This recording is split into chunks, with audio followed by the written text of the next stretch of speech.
고난이 찾아올 때이기 때문입니다. 이 땅에서 고난이 없는 그리스도인들은 고난이 없는 인생은 있을 수가 없습니다. 그러하게 우리의 믿음이 시련을 겪고 또한 흔들리는 그 순간을 겪게 되는 것은 어떻게 보면 당연한 것이다 라고 이야기할 수 있겠지요. 따라서 나는 믿음이 흔들린 적이 없다 라고 말하는 사람이 있다면 그 사람은 아마도 아직은 그만한 고난을 만나지 않았기 때문이던가, 아니면 고통스러웠던 그 순간을 망각하였기 때문이라고 생각해 볼 수 있을 것입니다. 물론 잊어버리는 것이 나쁜 것은 아닙니다. 힘들었던 그 순간들을 잊을 수가 없다면 우리는 아마도 살아갈 용기를 얻을 수가 없었을 것입니다. 그러하기에 아픔을 이때 지나왔던 그 순간들만큼은 잊지 않아야 하는 것이 우리의 모습이 되어야 하겠지요. 우리의 기억을 곰곰이 그리고 자세히 되뇌이다 보면 그때는 미처 알지 못했던 새로운 사실들을 발견할 수 있게 될 것입니다. 그렇게 지나온 시절들을 되뇌어 볼 때 가장 먼저 발견하게 되는 우리의 모습은 어떠한 모습인가요? 참으로 안타까운 것은 우리의 모습이 마치 골리앗 앞에 다윗과 같이 담대히 이 세상과 맞서 싸우는 모습이라면 참으로 좋을 텐데, 그렇지 않고 바람 앞에 등불처럼 한없이 흔들리는, 또한 곧 꺼져버릴 것만 같은 연약한 모습을 우리가 가장 먼저 발견할 수 있다는 사실입니다. 어려움의 순간에 하나님을 바라보지 못하고 또한 하나님의 말씀을 신뢰하지 못했던 우리의 연약한 모습들 말입니다. 이는 이 땅에서 고난이 그만큼 두렵게 우리들에게 찾아오는 것임을 반증하여 주는 것입니다. 그 고통이, 그 고난이 우리를 얼마나 두렵게 하는지 우리는 항상 연약한 모습으로 이 세상을 살아갈 수밖에 없게 되는 것입니다. 심지어는 하나님께서는 자기 백성이 패배하기까지 허락하기도 하신다는 사실을 우리는 기억해야 합니다. 하나님의 백성이라면 언제나 승리할 줄 알았는데, 패배는 모르고 살아갈 줄 알았는데 현실은 그렇지 않은 것입니다. 그리고 또한 성경에도 그러한 사례들이 수도 없이 많이 기록되어져 있다는 사실입니다. 하나님께서는 아브라함을 갈대아인들의 우르에서 불러내셨습니다. 그의 후손들로 한 민족을 만드시고 그 민족을 복주시겠다는 엄청난 말씀과 약속을 주시면서 말입니다. 하지만 몇 년이 지나 이 민족은 애굽에 갇혀 노예 생활을 하게 되었습니다. 공사 감독관들과 그들의 책찍은 약속의 자손들을 고통스럽게 만들어 갔습니다. 바로의 독재는 그들의 피를 흘리게 하였으며 또한 신음하게 하였습니다. 하나님께서 그 모든 것들을 허용하셨던 것입니다.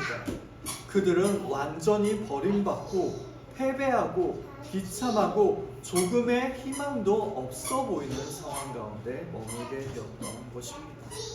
뿐만이 아닙니다. 바벨론 유배의 경우에도 똑같은 상황이 반복되어집니다.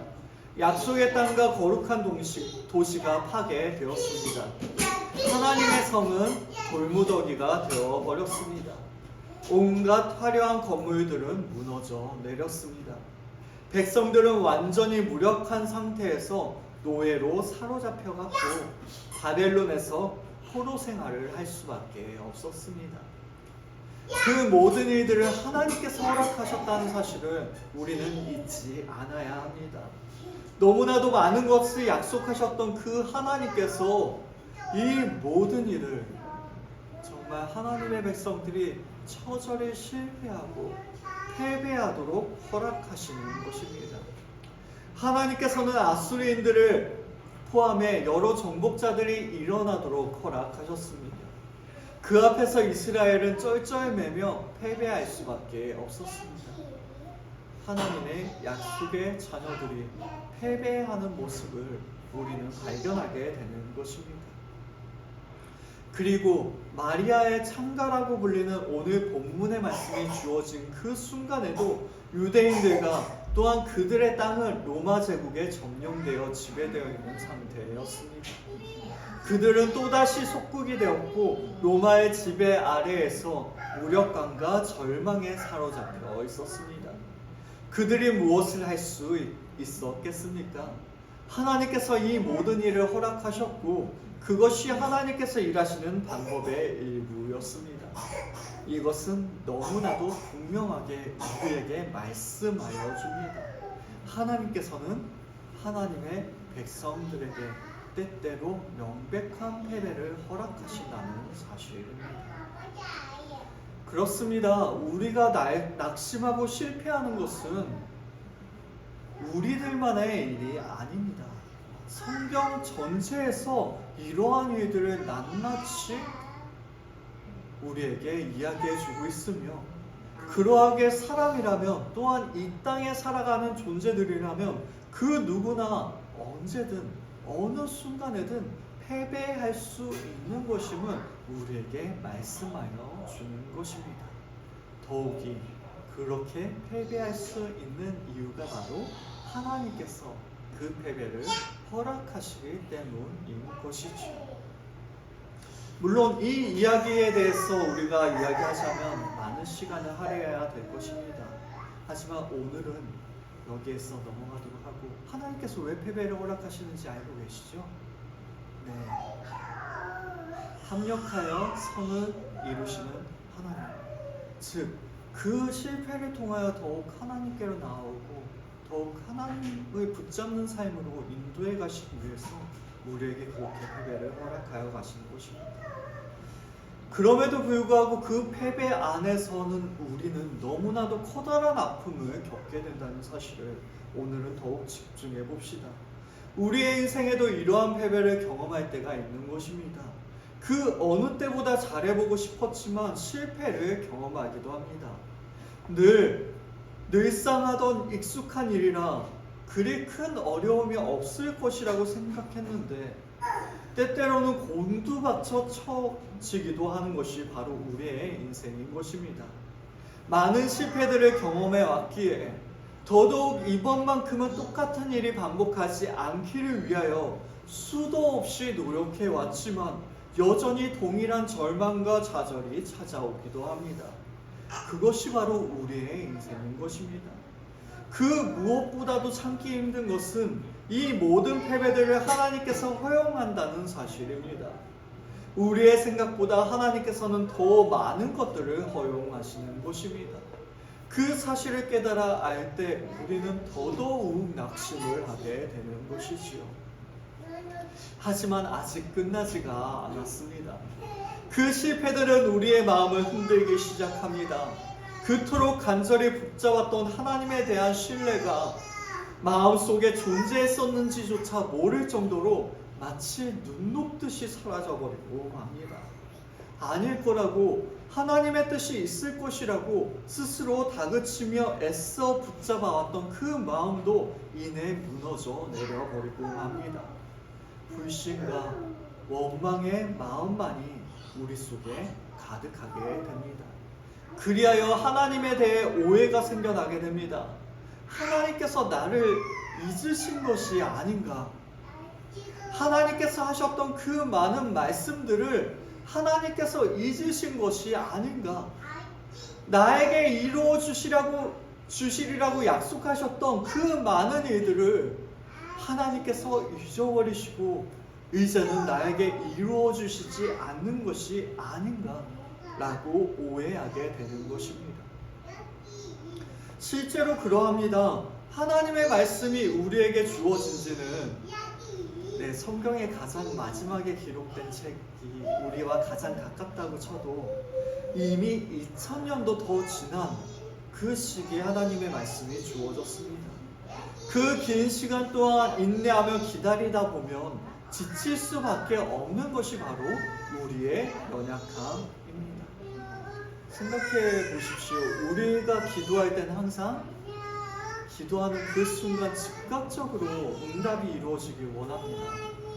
그리고 나서 며칠, 몇 날, 심지어는 몇 년이 지나서도 그 기도가 이루어지지 않는다면 이것이 하나님의 뜻이 아닌가 보다 라고 생각하고 포기해버리거나 또는 그 기도의 제목들을 어떻게든 접어놓으려고 뒤로 미루어 놓는 것이 바로 우리들의 모습입니다. 하지만 하나님의 말씀은 이미 2000년 전에 주어졌음에도 아직도 이루어지지 않은 말씀들이 있다는 거예요. 알고 계시죠? 초대교회에도 이미 주님께서 다시 오시리라, 이제 곧 오시리라 라는 이야기를 했습니다. 하지만 아직도 2000년이 지나도록 그 말씀이 이루어지지 않고 있는 것입니다. 그 말씀을 기다리고 있는 우리들은 하나님께서 이 말씀들을 잊어버리신 것이 아닌가 라는 오해를 할 수밖에 없게 되는 것이죠. 우리뿐만이 아닙니다. 하나님께서는 아브라함에게 자비를 약속하여 주셨습니다. 하지만 문제는 시기였어요. 하나님께서 아브라함에게 그 약속을 하신 것은 마리아가 이 노래를 부르기 무려 2000년 전에 그 약속을 하여 주셨습니다. 반복이 되죠. 아브라함 때부터 마리아까지가 2000년, 그리고 마리아 때부터 우리 때까지가 2000년. 그렇게 따져본다면 이것이 바로 하나님의 방법이다 라고 우리는 이야기해 볼 수 있을 것입니다. 하나님께서는 어느 날 밤에 아브라함을 부르시고 말씀하셨습니다. 천막에서 나와라. 여기 서서 하늘의 별들을 바라보아라. 별들을 셀 수 있느냐? 내가 해변의 모래를 보고 있다고 상상해 보아라. 거기 모래 알갱이 개수를 셀 수가 있느냐? 내 자손이 이와 같으리라. 땅의 모든 족속이 너로 말미암아 복을 받을 것이다. 하나님께서는 이러한 약속을 하여 주십니다. 그 약속은 아브라함의 자손을 통하여 메시아가 오시리라는 놀라운 축복이었습니다. 즉 아브라함을 통하여 주변의 모든 민족까지 복을 받게 되는 것은 바로 아브라함의 후손 가운데 메시아가 태어날 것임을 하나님께서 약속하여 주시는 것이지요. 그 메시아를 통하여 아브라함은 너무나도 복된 사람이 되고 자기 자신만 복받는 인생이 아니라 주변에까지, 왜냐하면 그 메시아를 전할 수 있으니까, 우리를 구원하여 주신 그 예수 그리스도를 전할 수 있으니까 그 사람 자체가 복된 사람이 되어지는 것입니다. 그 메시아를 통하여 땅의 모든 족속이 복을 받게 될 것이라는 것이 바로 하나님의 약속이었던 것입니다. 하지만 2000년이 흐르도록 메시아는 오지 않으셨습니다. 더더구나 마리아가 이 찬가를 부르기 전까지 이스라엘은 약 400년 동안이나 예언의 말씀이 없었습니다. 마지막 선지자가 말라기였거든요. 그리고 나서 약 400년이 흐르도록 아무런 말씀이 주어지지 않았던 것이 바로 이 시대의 상황이었던 것이지요. 선택된 백성들에게 400년 동안 하나님 한마디의 말씀도 주어지지 않았다는 것은 그들이 얼마나 절망과 낙심 가운데 머물고 있었을지 우리는 예상해 볼 수 있는 대목이 되어집니다. 메시아를 기다렸던 사람들은 분명히 낙심하였을 것입니다. 오늘날 교회에도 동일한 이유로 존재하는 수많은 낙심하는 그리스도인들이 있습니다. 그들과 같이 말입니다. 하나님, 제가 기도했는데 왜 응답하여 주시지 않으십니까? 주님, 언제까지 제가 기다려야 하겠습니까? 하나님, 나에게 하여 주신 그 약속을 잊어버리셨습니까? 라고 이야기하며 낙심하는 그 사람들과 마찬가지입니다. 그들은 낙심하며 묻습니다. 하나님께서 약속하신 일들은 어디에 있습니까? 당신들은 하나님의 약속을 믿는다고 말하는데 그 약속들은 왜 이루어지지가 않습니까? 하나님께서는 왜 이런저런 악한 일들을 믿는 자들이 실패하도록까지 허락하시는 것입니까? 라고 절망하며 질문합니다. 그들의 마음이 참으로 이해가 됩니다. 때때로 우리 또한 그러한 질문을 하나님께 하고 싶기 때문입니다. 하지만 이러한 질문은 성경을 알지 못하는 사람들이 하는 질문이다 라고 이야기할 수 있습니다. 하나님의 말씀은 모르기 때문에 그 긴 기간을 기다리며 낙심하는 것입니다. 그 사람은 2000년 후에도 약속을 기억하고 계신 하나님을 모르기 때문입니다. 성경은 계속해서 기억하시는 하나님에 대해서 말씀하고 있거든요. 오늘 본문의 말씀이 바로 그러한 내용입니다. 누가복음 1장 54절과 55절의 말씀입니다.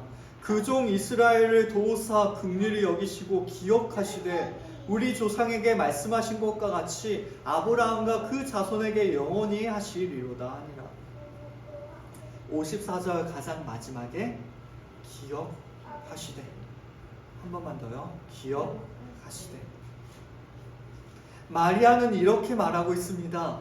지금 우리에게 무슨 일이 일어나고 있는지 보십시오. 하나님께서 2000년 전에 약속하셨던 그 약속을 성취하고 계십니다. 하나님께서는 여전히 계시고 여전히 기억하고 계십니다 라고 외치고 있는 것입니다. 다시 한번요. 54절 마지막에 기억하시되. 그것이 바로 하나님의 방법입니다.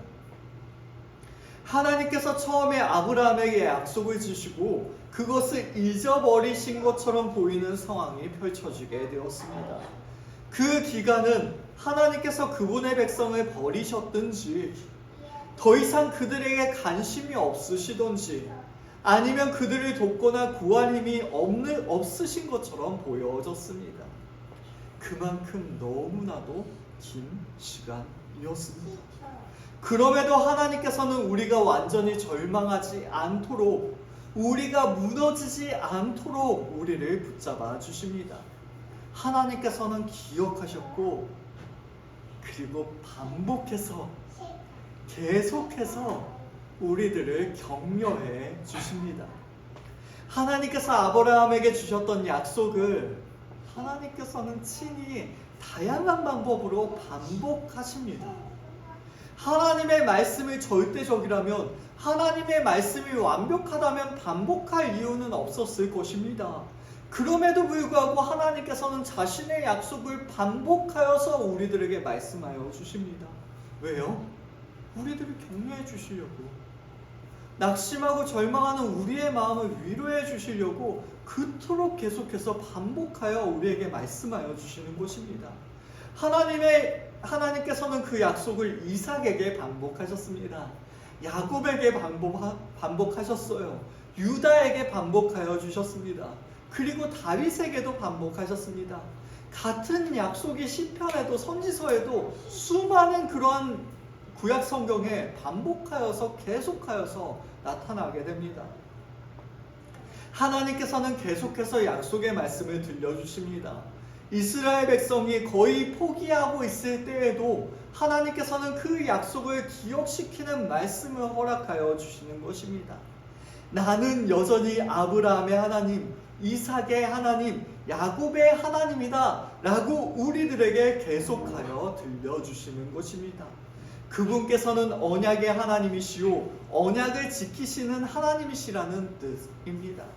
하나님의 약속은 시간을 지나고 시대가 바뀐다고 할지라도 아브라함, 이삭, 야곱 대대가 바뀐다고 할지라도 여전히 유효하고 여전히 타당하다고 우리에게 말씀하여 주시는 것입니다. 만일 우리들이 하나님의 약속을 믿지 않는다면 우리에게 아무런 소망이 없다고 우리는 고백할 수밖에 없을 것입니다. 어떤 사람들은 성공과 미래가 사람의 능력과 또한 자신이 몸담고 있는 직장의 영향력 혹은 잘 세워놓은 조직적인 체계에 달려있다고 믿고 있는 사람들이 있습니다. 심지어는 이러한 생각들이 교회 안에까지 들어오게 되었습니다. 그래서 잘 세워놓은 조직, 즉 잘 구성되어져 있는 구역 편성이나 또한 체계적으로 계획된 행사들로 인하여 교회가 부흥할 수 있다고 그 사람들은 믿기 시작하였습니다. 그래서 보여지는 그 일들의 목숨을 걸기 시작해요. 그러다 보면 어떻게 되냐면 함께하는 사람들이 지쳐가기 시작합니다. 행사하다가 지치는 경우 정말 많거든요. 그것을 통하여 우리의 믿음이 더욱더 성장하기 위하여 시작하였는데 어느샌가 누구를 위한 행사가 되는지 모를 경우가 한두 번이 아닙니다. 즉 어느샌가 영혼은 뒷전으로 밀려지고 눈에 보이는 성과들만 앞서지게 된 것이 바로 교회의 모습이 되어버리고 말았던 것입니다. 정말 사람의 능력으로 문제를 해결하는 일이 결정이 되어졌다면 말이죠. 우리에게 이보다 절망적인 것은 아마도 없을 것입니다. 우리들은 그저 연약한 존재들이기 때문입니다. 실제로 교회의 상황은요, 점점점 악화되어져 왔습니다. 알고 계시죠? 우리 어렸을 적엔 이러지 않았거든요. 네. 한 80년대, 90년대만 해도 정말 교회 건물만 세워져 있으면 사람들이 몰려져 왔습니다. 굳이 전도를 하지 않더라도 많은 사람들이 교회를 신뢰하였고 그리고 교회 안으로 들어오게 되었습니다. 그러다가 2002년에 알고 계시죠? 한일 월드컵이 진행이 되면서 축구 보기에 정말 좋은 장소가 어딘지 아세요? 교회예요. 왜냐하면 영상 장비가 다 되어 있고 음향 장비가 엄청 나오거든요. 그래서 사람들을 어떻게 보면 교회 안으로 들어올 수 있도록 교회의 문턱을 낮추는 일환으로 교회들에서 축구 상영을 정말 많이 했습니다. 그때 사람들이 교회에 와보고 깨달아 알게 되었어요. 그 이전까지는 교회가 무언가 특별한 것이 있다라고 생각했는데 여기도 똑같구나 라는 걸 그때 사람들이 알기 시작했습니다. 그러다가 2000년도 후반쯤에 이제 한 커다란 사건이 터지게 되죠. 샘물교회 아프가니스탄에 그 선교 파송하면서 거기서 인질로 잡혔었죠. 위험하다고 나라에선 막았지만 그들은 믿음으로 그 일들을 강행했습니다. 물론 우리의 입장에서 믿음으로 행한 일이었지만 세상 사람들의 입장에서는 왜 너네는 너네만 생각하냐, 왜 남들에게 피해를 주냐, 우리나라의 이런 분위기들 흐트러 놓고 왜 남들에게 안 좋은 일들을 너희들은 고집으로 이렇게 이 일을 진행하였느냐 라고 수많은 비판. 그때부터 완전 기독교가 완전 뒤바뀌기 시작하거든요. 그때부터 개독교라고 이야기하면서 사람들이 그 이전까지는 그래도 기독교 하면 좋은 이미지로 많이 가져갔는데 이제는 사정은 들여다보지도 않고 비판부터 하는 단체가 기독교가 되어져 버렸습니다.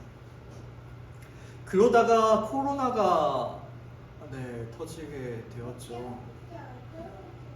제가 군대에 있을 때 가장 충격적인 경험이 무엇이었냐 하면요, 제가 치사병이었어요.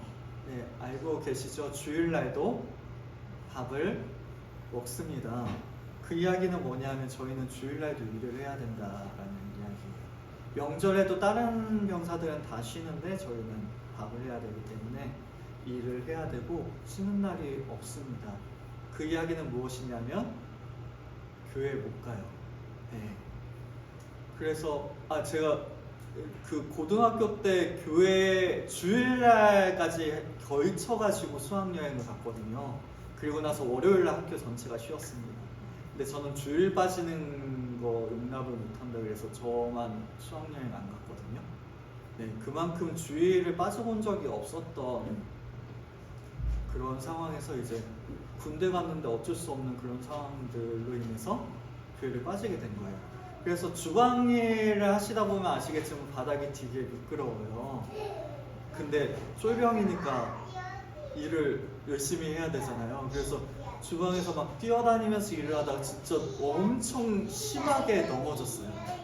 그때 제가 든 생각은 뭐냐면 교회 안 가서 벌 받았구나. 처음에 왜냐하면 주일에 빠져본 적이 없었으니까 모태신앙으로 정말 주일을 지키는 것이 저에게 가장 중요했기 때문에 그 주일에 빠진 것이 너무나도 큰 죄책으로 다가오게 되었습니다. 하나님께서는 그렇게 벌주시지 않으세요? 그냥 저의 생각이었던 것입니다. 그리고 두 번째 주가 되었습니다. 그때도 교회를 못 갔어요. 너무 가슴 아픈 마음에 화장실 가는 척 하면서 몰래 성경책 들고 와서 화장실에 혼자 성경 읽고 혼자 기도하고 그리고 몰래 그러고 돌아왔던 기억이 있습니다. 그때까지도 마음이 편하지 않았어요. 그리고 세 번째 주가 되었습니다. 네, 그때 엄청난 변화가 생겨나게 되는데요. 네, 그때부터 마음이 편해지더라고요. 네, 어쩔 수 없지. 이건 내 의지가 아니야. 상황적으로 어쩔 수 없으니까 이건 내가 해결할 수 있는 문제가 아니야. 라고 자기 합리화를 하면서 마음이 정말 편해지더라고요. 그래서 저는 교회를 떠나는 사람들의 마음이 무엇인지 그때 처음 알게 되었어요.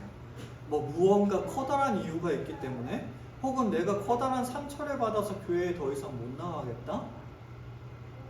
그건 사실은 핑계인 것 같아요. 교회를 3번만 안 나와도 교회 안 나가는 것이 익숙해지는 것이 우리의 연약한 모습입니다.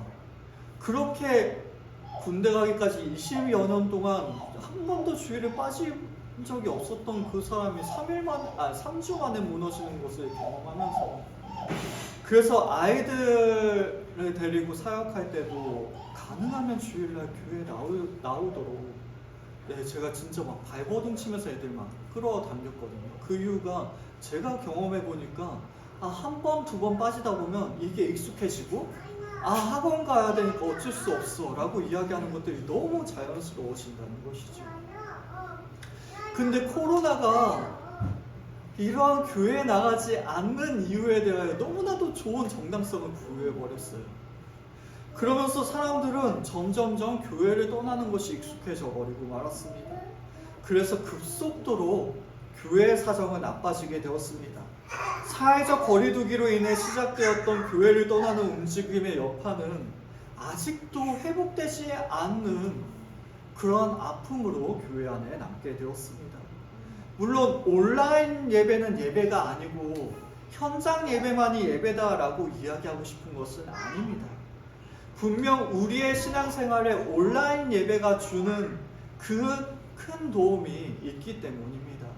요즘에 어떤 사람이 통계를 내보니까 자기가 다니는 교회 외에 다른 목사님의 설교를 주중에 듣는데 평균 6명의 설교를 듣는데, 네, 그만큼 많은 사람들이 이제 온라인으로 그런 말씀을 듣는 것이 익숙해졌고, 그리고 교회에서 얻지 못했던 은혜들이 온라인 그 설교를 통해서 우리의 마음속에 깨달아지고 또한 은혜로 다가오는 큰 유익이 있는 것입니다.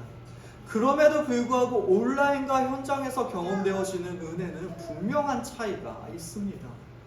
혹여나 자신의 평안함 때문에 온라인 예배를 선택하고 있다면 그래도 안 들리는 것보다 낫지 않으냐라며 문제를 피하고만 있다면 우리는 분명 현장으로 돌아오는 은혜가 우리에게 임하기를 소망하여야 하는 것입니다.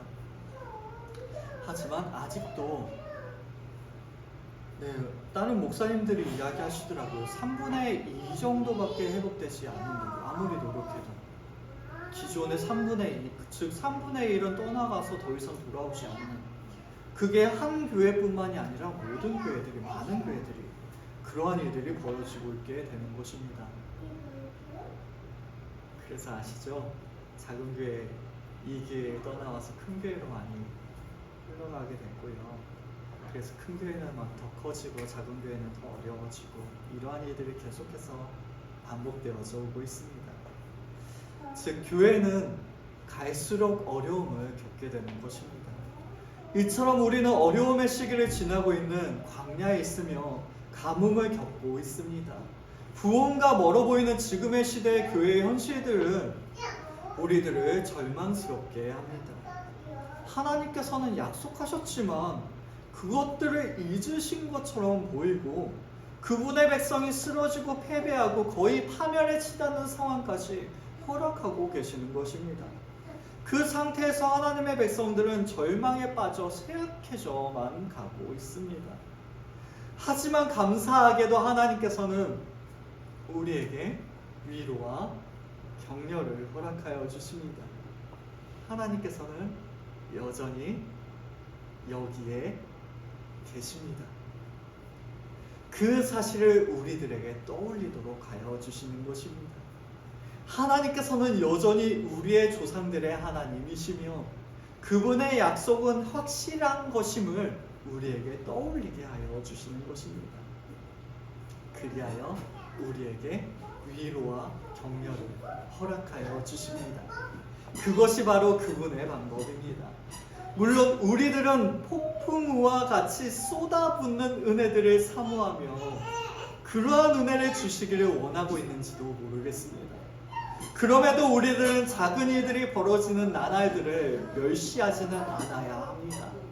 우리는 소나기를 달라고 기도하고 있을지는 몰라도 작은 물방울들이 우리의 마음속에 내리고 있음을 우리는 감사해야 하는 것입니다.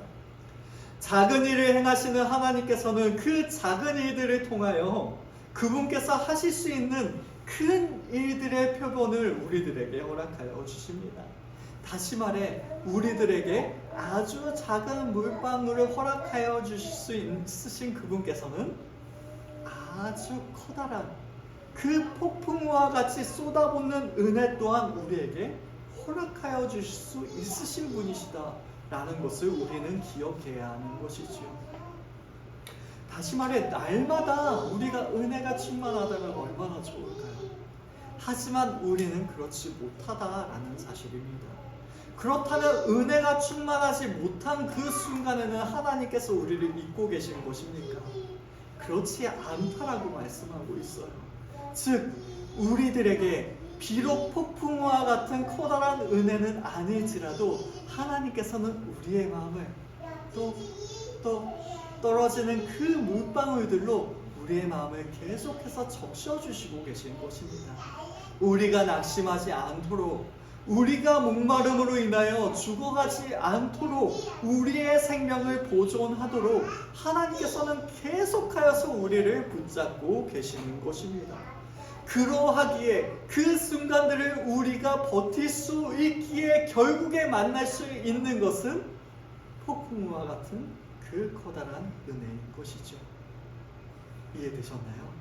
그 순간들을 견딜 수 있고 강야와 같은 그 인생들을 우리가 살아오며 버텨올 주십니다. 히브리서 13장 5절의 말씀입니다. 내가 결코 너희를 버리지 아니하고 너희를 떠나지 아니하리라 하셨느니라. 하나님께서는 우리를 버리시지도 떠나시지도 아니하시리라 약속하여 주셨습니다. 하나님께서 그렇게 말씀하셨고 우리는 그분께서 약속을 지키고 이루어 주신다는 절대적인 증거를 가지고 있습니다. 비록 우리가 생각하는 방식으로 즉시 행하여 지지 아니할지는 모르겠지만 하나님께서는 그 일을 반드시 그리고 분명히 행하여 주십니다. 이것은 우리에게 틀림없는 사실인 것입니다. 그러하게 성육신은 우리가 지금까지 바라보았던 모든 것뿐만 아니라 장차 다가올 앞날의 모든 것까지도 보증하여 줍니다. 하나님의 약속들은 아직 다 이루어지지 않았기 때문입니다. 아직 많은 약속들이 남아 있습니다. 빌립보서 1장 6절의 말씀입니다. 너희 안에서 착한 일을 시작하신 이가 그리스도 예수의 날까지 이루실 줄을 우리는 확신하노라. 우리 안에서 착한 일을 시작하신 이가 그 일을 그리스도 예수의 날까지 이루어 주신다고 말씀하여 주십니다. 하나님께서는 많은 자녀들을 영광을 향해 이끌고 계십니다. 우리들이 하나님의 자녀들이기에, 우리들이 하나님의 계획 안에 머물고 있기에 하나님께서는 티나 주름 잡힌 것이나 이런 것들이 없이 마침내 결점이나 흠이 없는 상태가 될 때까지 우리들을 다듬어 가시고 우리들을 다루어 가실 것입니다. 하나님께서 우리들을 완전하게 하실 것입니다. 때때로 징계를 하심에도 말입니다. 히브리서 12장 6절의 말씀입니다. 주께서 그 사랑하시는 자를 징계하시고 그가 받아들이는 아들마다 채찍질하심이라 하였으니, 하나님의 징계는 우리를 사랑하시기 때문입니다. 하나님의 채찍질 또한 우리가 하나님께 받아들여졌기 때문이라고 말씀하고 있습니다. 하나님께서는 우리의 거룩을 위하여, 우리의 성화를 위하여 그 일을 행하십니다. 하나님의 약속은 확실하며 결코 실패하지 않을 것입니다. 우리가 은혜에서 떨어지는 일은 절대로 없다라고 말씀하여 주십니다. 한 번만 더요. 우리가 은혜에서 떨어지는 일은 절대로 있을 수 없다고 우리에게 말씀하여 주십니다. 징계를 받을 때에도, 채찍을 받을 때에도 우리가 하나님의 자녀이고 우리는 하나님의 그 품 안에 안겨있는 자들임을 말씀하고 있는 것입니다. 하나님께서는 친히 그분에게 이끄신 자들, 선택하신 자들을 영원히 거룩하게 만들어 가시는 것입니다. 우리뿐만이 아닙니다. 교회 전체도 그러해요. 지금 교회들은 쇠퇴하고 있습니다. 그게 뭐가 중요한데요? 교회는 하나님의 것입니다. 그리고 하나님께서는 교회가 그분께서 뜻하신 지점으로 분명하게 이끌어 가실 것입니다. 하나님께서 교회를 모으고 계십니다. 하나님의 성도들을 모으고 계십니다. 하나님께서 교회를 완전하게 만들고 계십니다. 하나님의 뜻대로 교회가 완전해질 때까지 하나님께서는 계속해서 이 일을 행하여 나아가실 것입니다.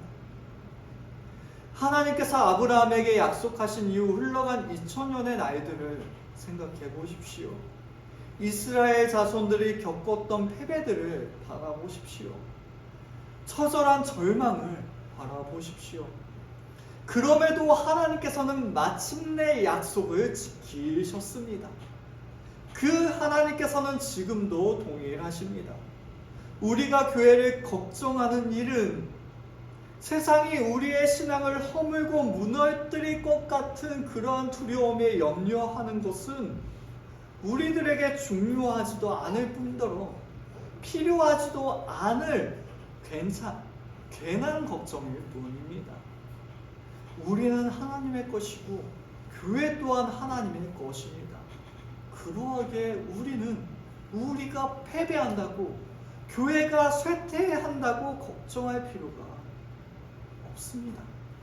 하나님께서는 분명히 우리들을, 그리고 교회를 하나님의 뜻대로 이끌어 가실 것이기 때문입니다. 그것이 하나님의 약속이고, 하나님의 약속은 반드시 이루어집니다.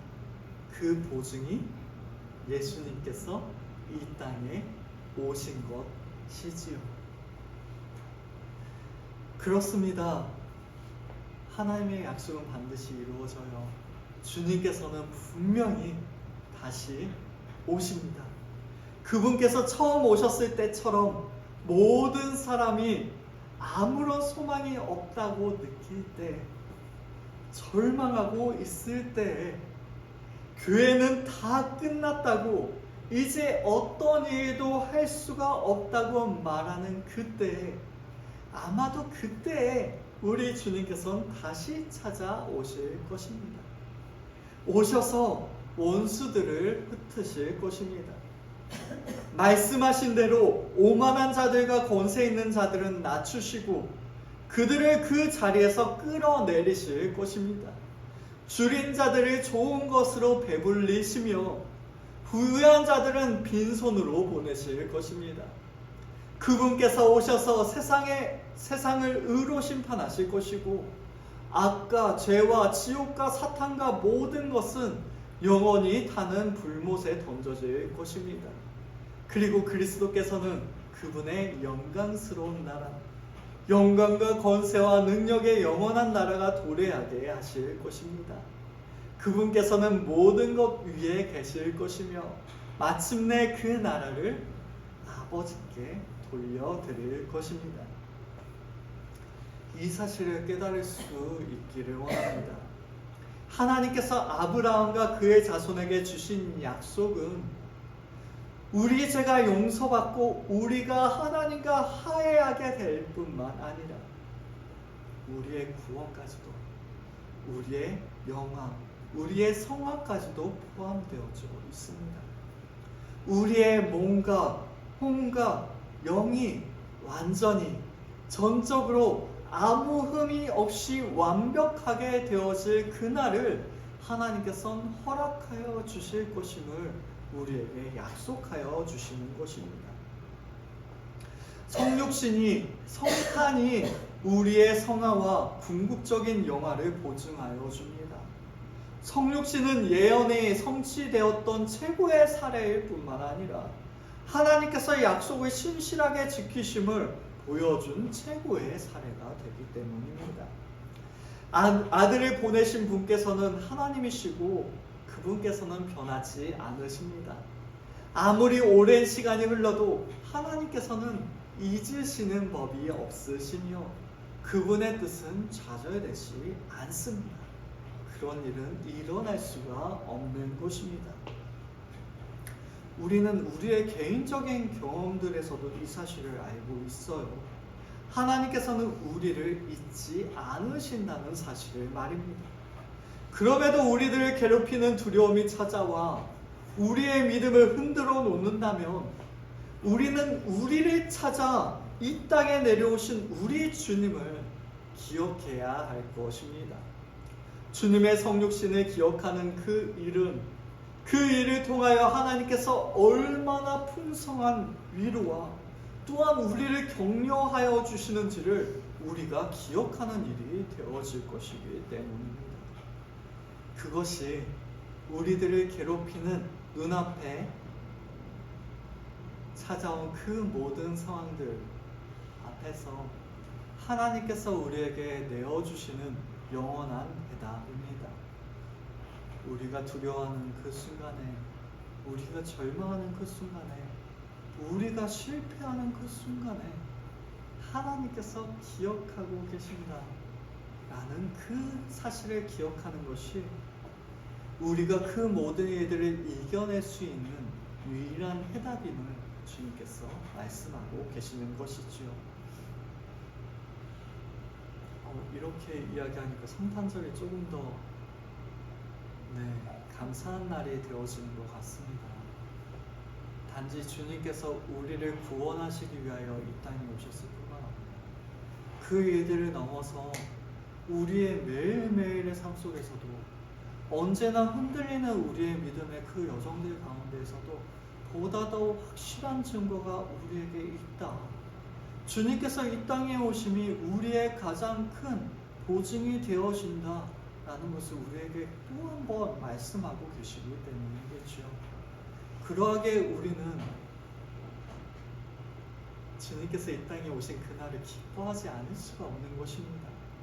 성탄절 그냥 단지 12월 25일 쉬는 날, 특별한 날 이 정도가 아니라 주님 때문에 특별한 날, 그 주님께서 우리를 사랑하시고 그 주님께서 하나님의 말씀을 이루어 주신다는 그 사실로 인하여 더욱더 기뻐하는 우리 모두가 될 수 있길 원해요. 성육신의 이 메시지, 성탄의 메시지에 비추어 우리가 처한 상황을 바라볼 때 우리는 더욱더 커다란 위로를 얻을 수 있게 되는 것이죠. 우리 모두가 동의할 정도로 지금이 그리스도인들에게 쉽지 않은 시기이지만 또한 너무나도 많은 그리스도인들이 낙심한 것이 바로 지금의 상황이지만 그럼에도 신실하신 하나님께서는 우리를 잊지 않고 계십니다. 하나님의 말씀이 반드시 이루어진다면 우리는 이 세상과는 비교할 수조차 없는 놀라운 소망을 가지고 있는 것임을 확신할 수 있기를 원합니다. 그렇죠. 우리의 실패가 중요한가요? 아니요. 교회가 점점 쇠퇴하는 것이 중요한가요? 아니요.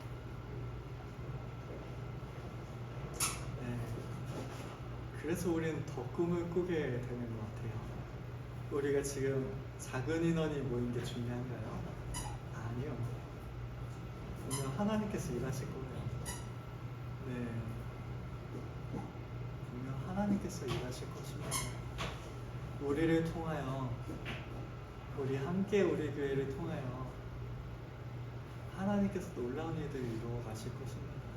우리 교회를 하나님께서 완전하게 만들어 가실 것이고, 또한 그 안에서 우리들을 더욱더 성장시켜 가실 것입니다. 그러하게 우리의 시작이 미약하더라도 전혀 문제가 아닙니다. 우리가 아무리 연약한 사람들이 모였을지라도 아무런 문제가 되지 않을 줄로 믿습니다. 이렇게 부족한 목사가 이 앞에 서 있을지라도 그것이 전혀 걸림돌이 되지 않을 줄로 믿습니다. 하나님께서 기억하고 계십니다. 이 사실을 우리 또한 기억함으로 우리에게 찾아오신 그 주님을 통하여 보여주신 그 신실하심의 극치를 기뻐하며 찬양할 수 있는 우리 주님의 탄생을 기뻐하며 위로와 소망을 얻을 수 있는 우리 모두가 될 수 있길 원합니다. 올해 한 해는 어떠하셨는지요? 네, 한 해를 정리하면서 우리에게 감사와 기쁨이 흘러넘친다면 정말 우리를 붙잡아 주신 그 하나님께 더욱더 감사할 수 있는 우리 모두가 될 수 있길 원합니다. 혹여나 우리에게 어려움이 너무나도 많은 한 해였다면 그 한 해 또한 하나님께서 기억하고 계십니다. 그러하게 그 어려웠던 일들을 또한 우리에게 기쁨으로 변화시켜 주실 그 하나님 아버지를 기억하며 우리 또한 흔들림 없이 주님을 붙잡을 수 있는 우리, 더욱더 주님을 사랑하고 더욱더 뜨겁게 주님을 의지할 수 있는 우리 모두가 될 수 있기를, 더욱이 내일 성탄 그 날을 기억하며 더욱더 주님의 이름을 찬양할 수 있는 우리 모두가 될 수 있기를 주님의 이름으로 축원합니다.